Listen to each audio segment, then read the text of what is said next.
Hello, this is Will Middleton from WPCourseGuide.com, and in today's video I'm going to show you how to view a LifterLMS course as a student and as a visitor. This can be useful for when you're editing your course and tweaking the design on the front end, just to be able to check out what students are going to see and what visitors are going to see. So in order to do this, we're going to go to View, and from here as the admin I can see all of this information including access plans. But you can see up here in the corner it says viewing as myself, and I can go down here to view as a visitor to see what people who are not logged into the site will see. They'll see pretty much the same thing with access plans and the course outline.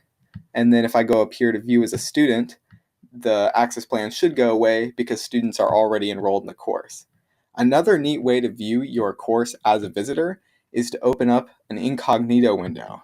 So what I'll do is I'll copy my link and I'll open up an incognito window in Chrome.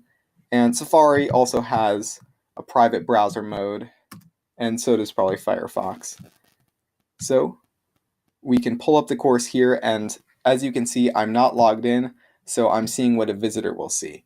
This can be very useful if you have a custom sales page on your course and you want to just know that your course is being redirected for people who are not enrolled. So that's how you can view a course as a visitor or a student in LifterLMS. Thanks for joining me in this video, and I'll see you in the next one.